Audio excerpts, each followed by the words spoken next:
The EA111 engine series includes a 1.4-litre 77 kilowatt FSI engine that features direct petrol injection.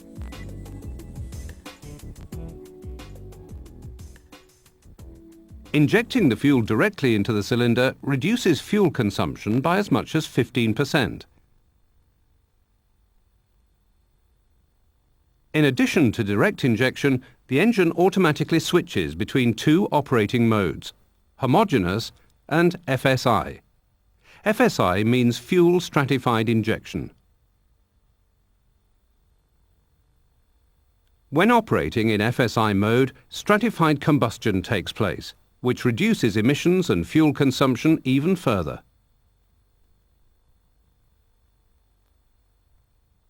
However, stratified combustion is only beneficial at low engine speeds and in low torque situations.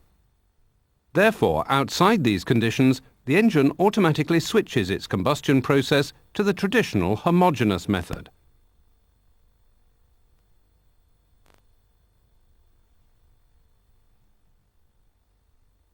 This, the first of two FSI video programs, looks closely at the technologies used in the engine and is divided into two sections. Section 1 explains the engine's design and mechanical innovations. Section 2 looks at the engine's modes of operation and the principles of the combustion processes.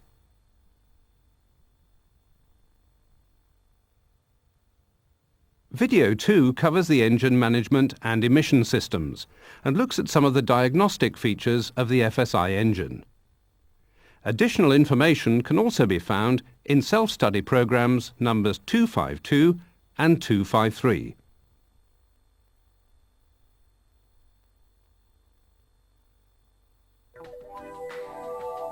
Section 1. The engine's design and mechanical innovations. The new 1.4-litre engine is of a lightweight design, weighing in at just 99.5 kilograms. Its double overhead camshafts operate 4 valves per cylinder, and a stepless inlet camshaft adjuster regulates the timing of the inlet valves.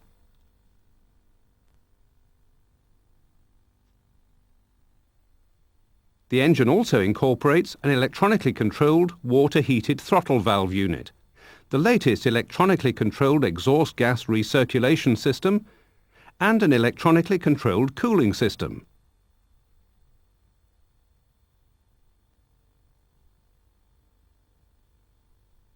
The engine operates with 98 RON fuel. However, for the FSI engine to achieve the best fuel economy figures, sulfur-free fuels of 99 RON should be used. It's also possible to use normal fuels with an octane rating of 95 RON, but fuel consumption will increase and power and torque outputs will be reduced.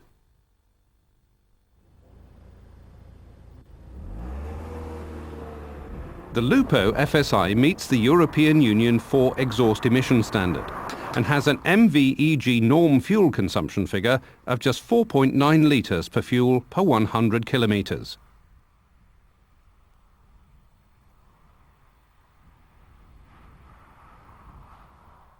Similar to the Lupo 3-litre, the Lupo FSI also has two driving modes, normal and eco.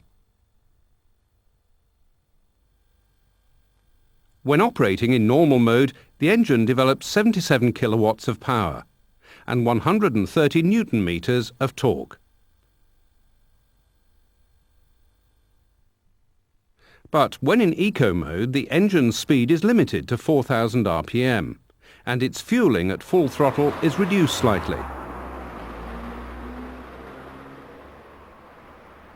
Therefore, the maximum power output is reduced to about 51 kilowatts and the torque to 125 newton meters. However, unlike the engine of the Lupo 3-litre, in order to keep the catalytic converters at operating temperature, the engine is not automatically switched off when the car comes to a standstill. In addition, to enable the maximum amount of overrun fuel shut-off, the vehicle's transmission is not decoupled during deceleration.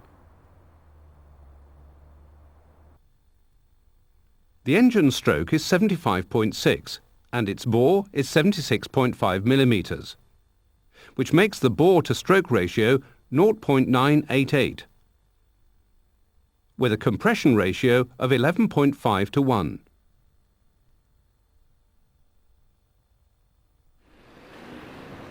The relatively high compression ratio contributes to the FSI engine's exceptional efficiency.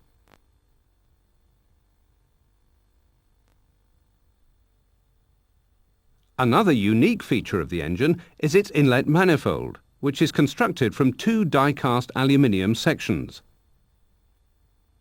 The lower section contains four switchable flaps, which are known as the intake manifold flaps.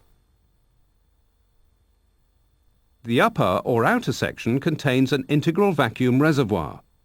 The vacuum is used to operate the manifold flaps that direct the airflow into the cylinders. The system's exhaust gas recirculation valve is electronically controlled. When opened, it diverts exhaust gases via a bypass tube into the inlet manifold. The engine's cylinder block is made from die-cast aluminium. However, instead of inserting traditional grey cast iron cylinder liners, a hardened coating is applied to the surface of the bores using the plasma coating technique. Plasma coating is a process where an electric arc is used to apply a powder mixture of molybdenum and alloyed steel particles. The particles are sprayed directly onto the surface at temperatures of approximately 11,700 degrees Celsius. As the particles cool, a positive bond between the coating and the cylinder wall is created.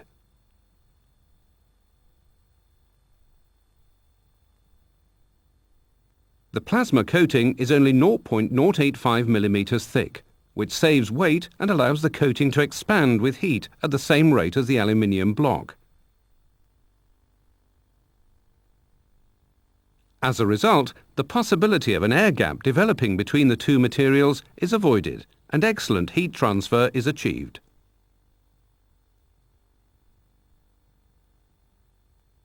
The improved thermal conductivity allows the design of the water cooling channels to be shallower. Thus, the contact or joining area between the cylinder and the engine block is increased, which greatly improves the engine's rigidity. The second advantage of the plasma coating technique develops during the cylinder honing process. Honing traditional grey cast iron cylinder liners results in diagonal grooves being formed across the cylinder surface. These retain small quantities of oil and ensure lubrication of the piston and rings.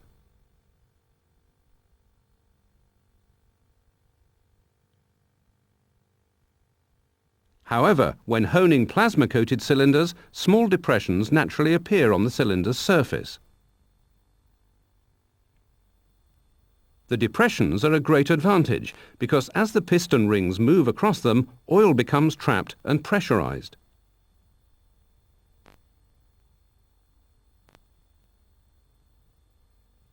The back pressure acts against the piston ring and enables it to float on a cushion of oil, causing what is known as hydrodynamic lubrication, a process that greatly reduces friction and wear. Please note that the cylinder block is a non-repairable component. The engine's pistons incorporate a unique design feature. Formed in the piston crown are two chambers. one of which is a fuel direction chamber. Its contours direct the injected fuel upwards towards the spark plug. The second chamber is an air swirl chamber. Its function is to swirl the induced air upwards, thus creating a small area of mixed air and fuel directly beneath the spark plug.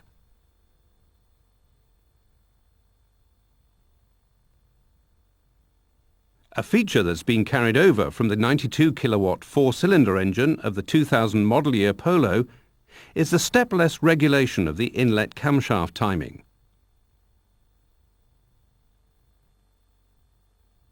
The inlet camshaft can be advanced by up to 40 degrees, which greatly improves the torque curve, top-end performance and enhances the internal exhaust gas recirculation process.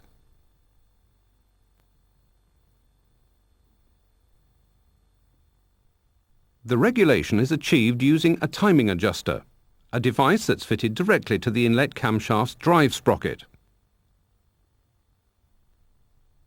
Inside the device are two chambers, one for advancing the timing and the other for retarding it.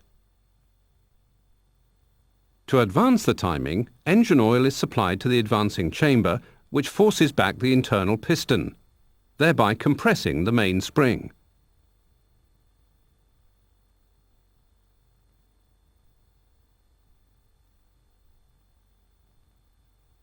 To retard the timing, the oil is redirected. It's the oil pressure, together with assistance from the spring, that forces the piston back into the retarded position.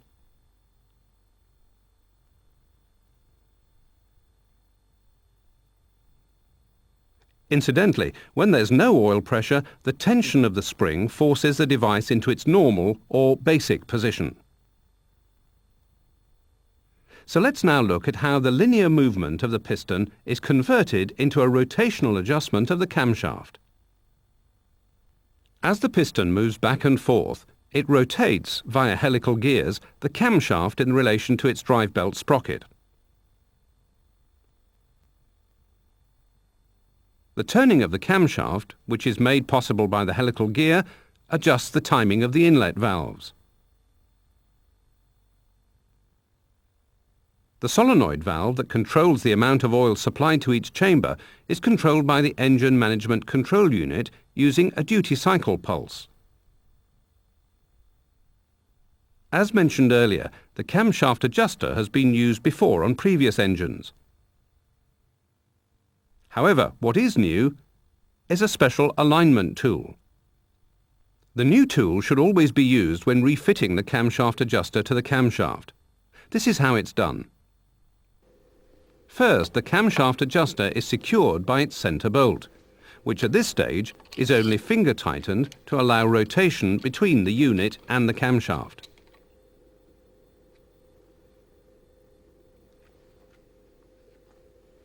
Next, remove the high pressure pump, which is located on the opposite side of the cylinder head.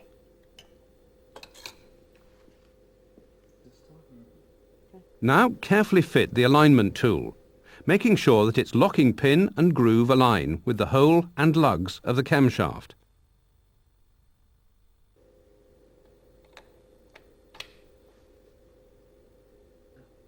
At this point, turn the camshaft until the holes in the tool align with the threaded holes in the camshaft housing. Secure the tool's locating flange using two M6 by 15 bolts and tighten to 10 Newton meters.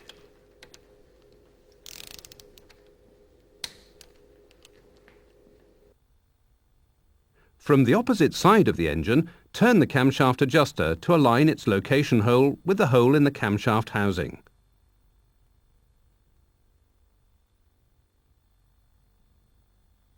The normal retaining tool and locking pins can then be inserted and the central bolt fully tightened according to the method described in the repair manual.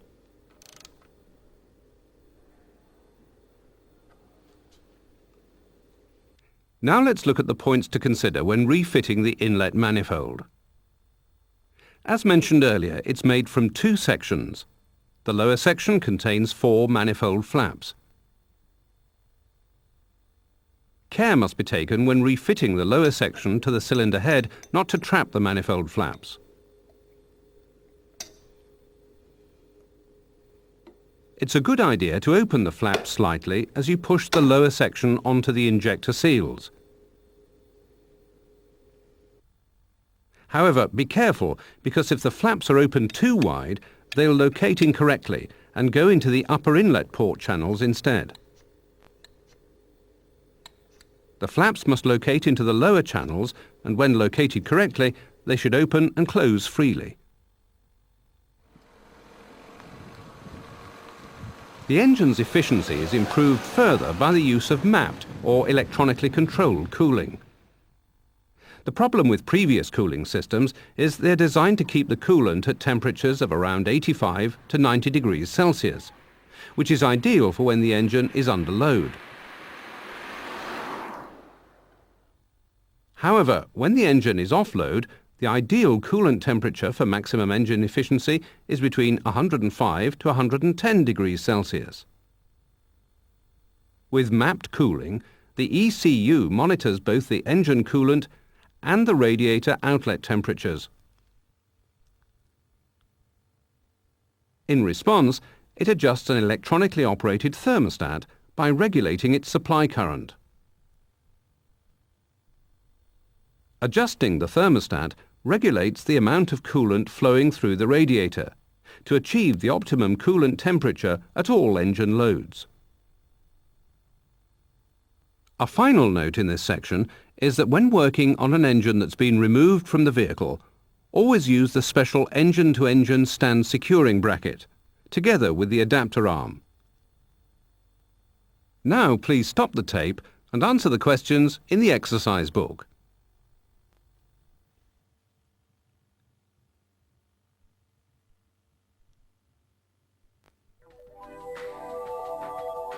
Section 2. The engine's operating modes and the principles of the combustion processes. The combustion process is the term given to the way in which the air and fuel are mixed, burned, and turned into energy. Basically, there are two combustion processes: homogeneous and stratified charge. Homogeneous combustion is traditionally used with petrol engines and means that the air-fuel mixture is evenly mixed throughout the cylinder. The fuel is injected into the inlet manifold where it meets the incoming air. The complete cylinder charge of fuel and air becomes mixed together at an air-to-fuel ratio of 14.75 to 1 before being compressed and ignited.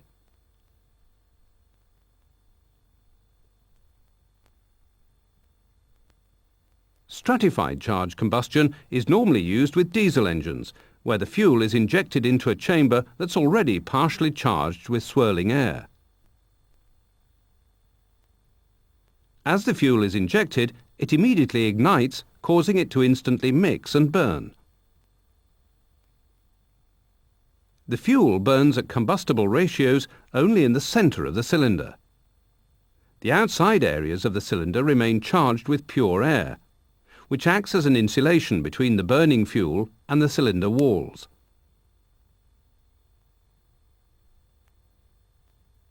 This situation leads to more of the heat being converted into power rather than being transferred into the cooling system. In addition, the overall air-to-fuel ratio is much higher, giving the stratified method clear advantages in economy and emissions.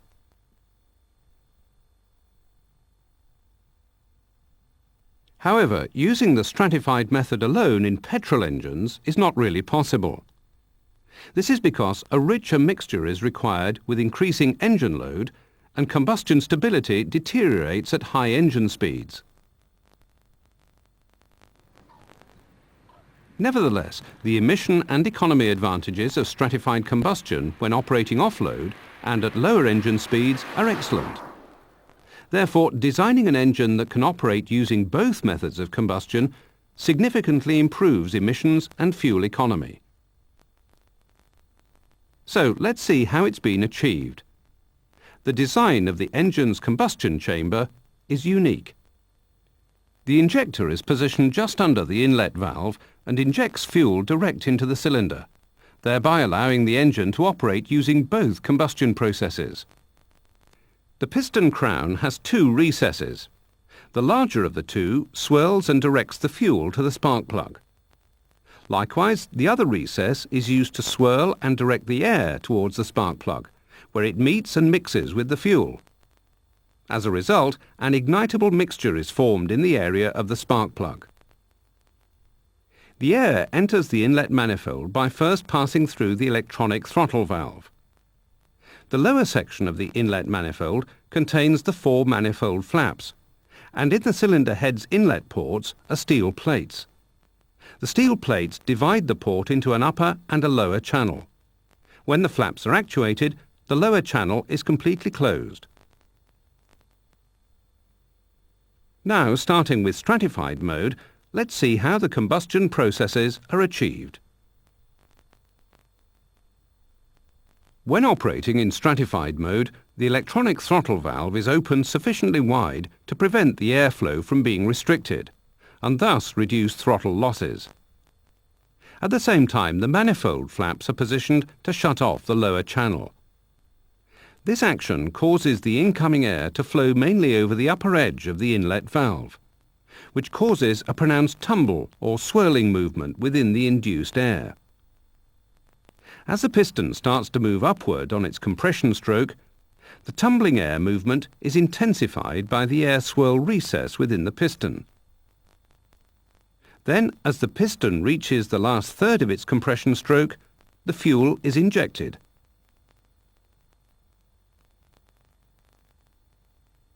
The fuel is injected directly into the piston's fuel recess, which causes the fuel to be directed upwards, mixing it with the swirling air. The swirling air, together with the swirling fuel, cause a small cloud of ignitable charge to be formed around the spark plug. The mixture cloud is surrounded by the intake air and the gases that are left over from the previous combustion process. As a result, the lambda value in the complete combustion chamber is between 1.6 and 3.0. The cloud is known as the stratified charge, which is then ignited, and the burning process takes place directly beneath the spark plug. Note that when running in FSI or stratified mode, the electronic throttle valve is almost fully open. Engine power is then controlled by regulating the amount of fuel being injected, which is similar to a diesel engine. Therefore, the first action to take when switching back to the homogeneous mode is to reposition the throttle valve to match the position of the accelerator pedal. At this point, the lower channel in the cylinder head is still closed. But as engine load and speed increases, a larger volume of air is required. So therefore, the manifold flaps are deactivated and the lower channels are opened. As the air is drawn into the cylinder during the induction stroke, the fuel is injected directly into it. This allows the fuel time to fully mix with the air, which results in the homogeneous mixing of the whole charge throughout the cylinder. The air and the fuel continue to mix as the piston rises on its compression stroke, and just before TDC, the charge is ignited. The switching from homogeneous to stratified operation occurs so smoothly that it's undetectable by the driver. However, for the engine to switch to stratified combustion, the following conditions must be met. The engine must be within the lower load and rev range. The coolant temperature must be above 50 degrees Celsius. The temperature of the NOx storage catalyst must be between 250 and 500 degrees Celsius. The inlet manifold flaps must be closed. And there must be no exhaust gas relevant faults stored in the fault memory. The development of engines using direct petrol injection is likely to increase in the future, as they offer great potential for further reducing fuel consumption and exhaust emissions.